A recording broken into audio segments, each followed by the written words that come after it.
I had just cast my line into the lake, same as I did every Sunday morning for the past 6 years. Calm breeze, coffee in the cup holder, and not a single sound except birds and water ripples. Then I heard the crunch of heels on gravel behind. "Me! You can't fish here," a sharp voice snapped. I turned around slowly.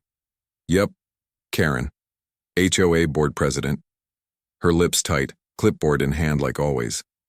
"I'm on public access shoreline," I said calmly, pointing to the sign that clearly read Community Lake Open Access.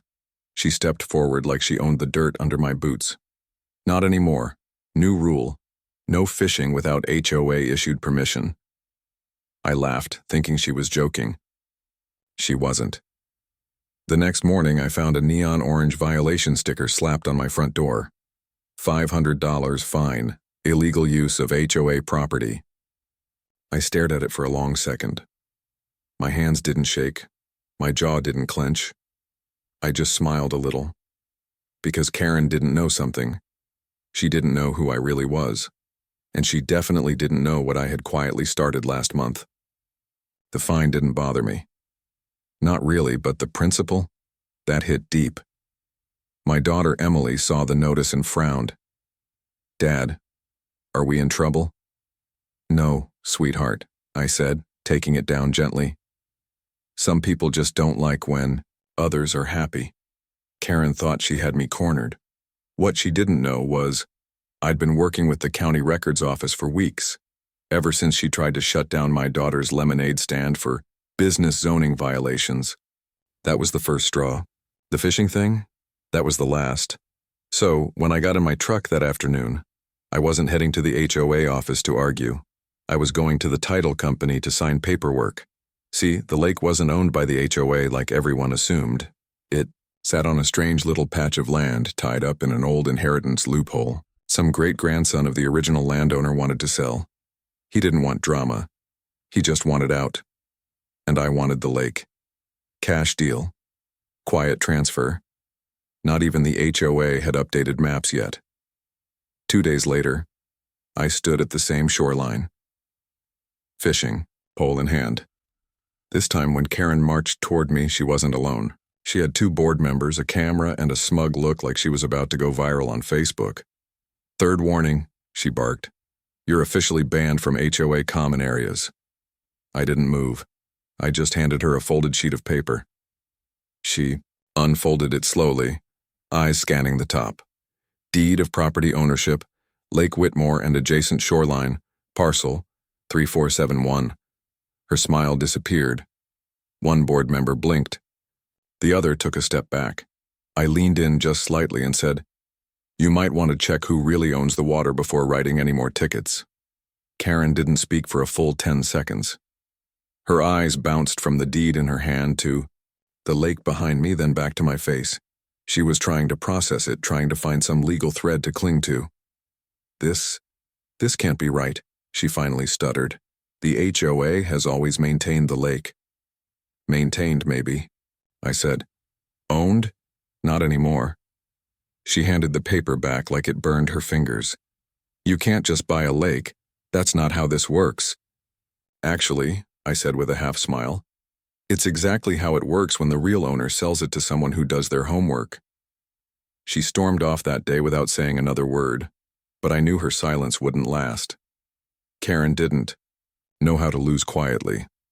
By the next week, she had already rallied the board, sent out a community update email claiming I was illegally occupying HOA property, and even tried to convince the town council I was damaging a protected community feature.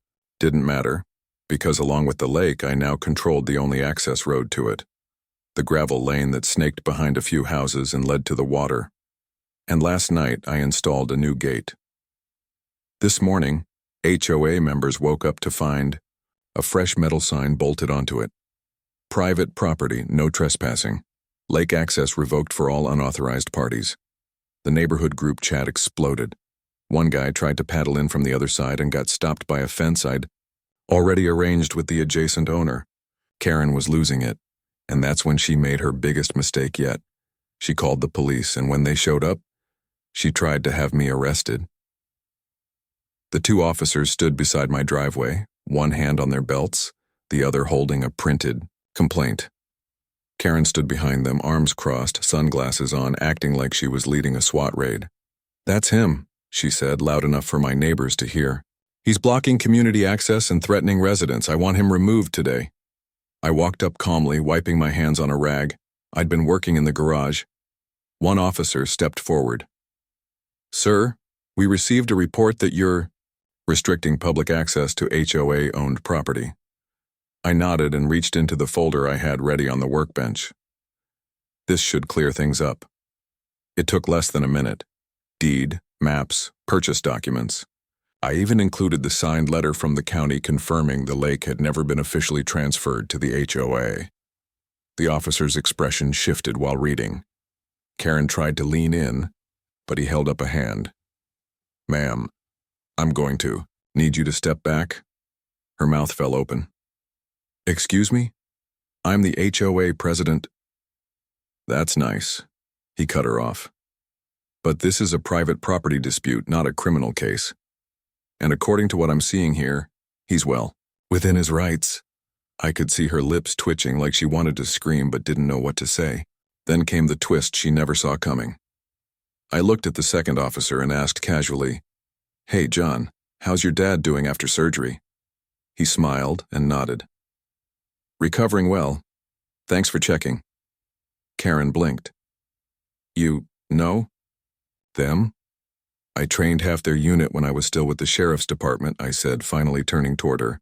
"Retired last year, but I still know the law." Her face drained of color.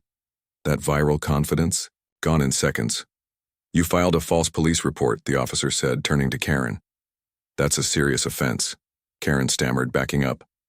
I didn't know. You thought wrong," I said, my voice calm. "And now the whole neighborhood's gonna know who's been lying." By sunset, Karen's lies were already unraveling. The officers didn't arrest her on the spot, but they did file an incident report. And that was enough. Because two things spread faster than wildfire in an HOA neighborhood: gossip and screenshots. One, neighbor Jeff from Lot 14, posted the entire event in the local Facebook group. He even got a picture of Karen yelling at the cops. It went viral in the area within hours. Karen called the cops on the lake's new owner. Turns out, he is the law. That was the caption. People were eating it up. By the next morning, the HOA inbox was flooded with angry emails. Turns out Karen had told everyone the lake was owned by the HOA for years, used that lie to collect extra dues, shut down neighborhood events, and ban people she didn't like. And now she was exposed. But I wasn't done yet. That afternoon, I sent an official cease and desist letter to the HOA board on legal letterhead. I'd had it prepared months ago just in case. It included proof of ownership. Order to remove all HOA signage near the lake.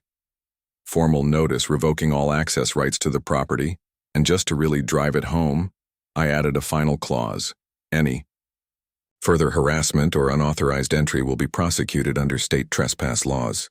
This applies to all HOA members and officers.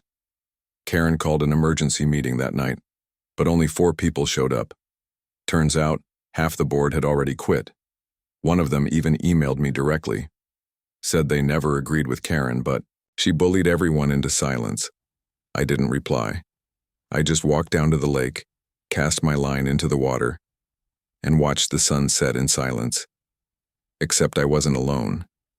Because across the shore, hiding behind some trees, I saw someone watching. Me, holding up their phone and recording. I didn't move right away, just slowly reeled in my line while keeping my eyes on the figure across the lake. Phone still up, zooming in on me. The shape ducked behind a tree the second I stood up. I walked back toward my truck, not rushing, just thinking. Something didn't sit right. Karen was bold, but she wasn't sneaky. She liked to scream, not spy, whoever that was. It wasn't her. Later that night, I checked my trail cam. I'd mounted one on an old pine stump near the shore weeks ago, mostly to watch for raccoons.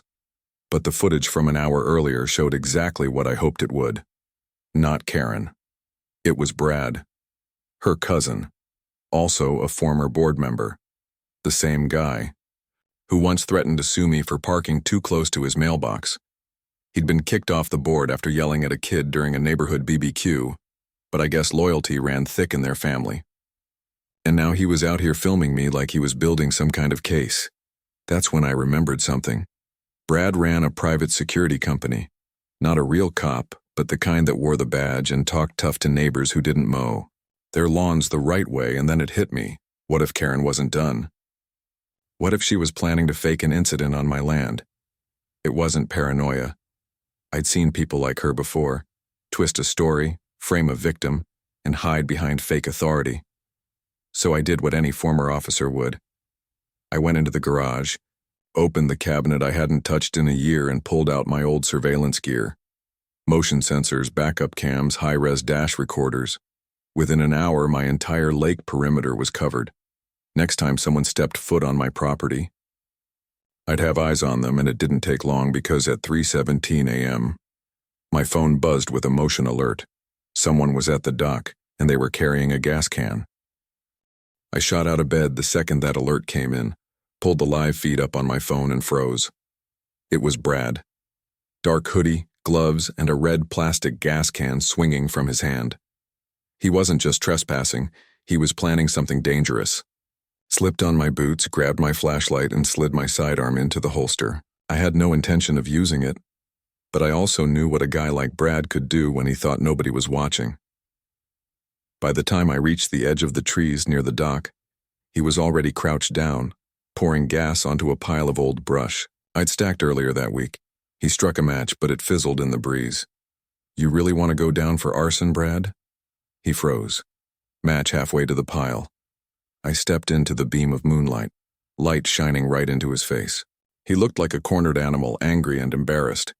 "You don't know what she's done to me," he hissed. "Karen's losing everything. She said you're ruining the neighborhood. She's doing that just fine on her own," I cut in. "And you just made it worse." He dropped the match and ran. I didn't chase him. Didn't need to. Because every second of that was recorded, clear as day, on 3 separate cameras. By noon the next day, I handed it all over to the police. Brad was arrested that evening. Karen showed up at the station screaming about conspiracy, lawyers, her rights. None of it worked. The officers had already seen the footage. She tried to deny knowing about it, but her voice was caught on a voicemail Brad left 2 hours earlier. Just scare him. Make him back off. Do what you have to do. That was the final nail. The board voted to remove her permanently. She lost her position, her power, her credibility, but most importantly, she lost the illusion that she controlled this place. The neighborhood was quiet after that. Unusually quiet. No more bogus fines. No more screaming matches over garden gnomes or mailbox paint. Karen's house went up for sale within a week, and by the time the sold sign went up, no one even waved her goodbye. The new HOA board didn't say much to me, just sent a formal letter acknowledging the property lines and apologizing for past miscommunications. I pinned it on my fridge, right next to my daughter's drawing of a big lake with the words, "Dad's water, no Karens allowed." But the story didn't end with revenge. It ended with respect. People who once avoided me at block parties now stopped by to chat. The same folks who once whispered behind fences started showing up at the edge of the lake asking questions, curious, humble. One evening, Jeff from Lot 14 approached with his son. He looked nervous. "Hey, I know everything's been crazy," he said, "but would it be okay if we fished here with you sometime?" I smiled and tossed him a spare. Odd. "If you respect the land respects you." He nodded. No more words needed. You see, I didn't buy the lake for revenge. I bought it because some things are worth protecting. Peace, freedom, a place for your kids to laugh without being fined for it. Karen thought power came from rules. But real power is quiet, patient, legal, and permanent. She tried to control me with fear. I answered her with ownership, and every time I cast that line into my water, I remember one thing. I didn't fight for this country to be told I can't fish on my own land.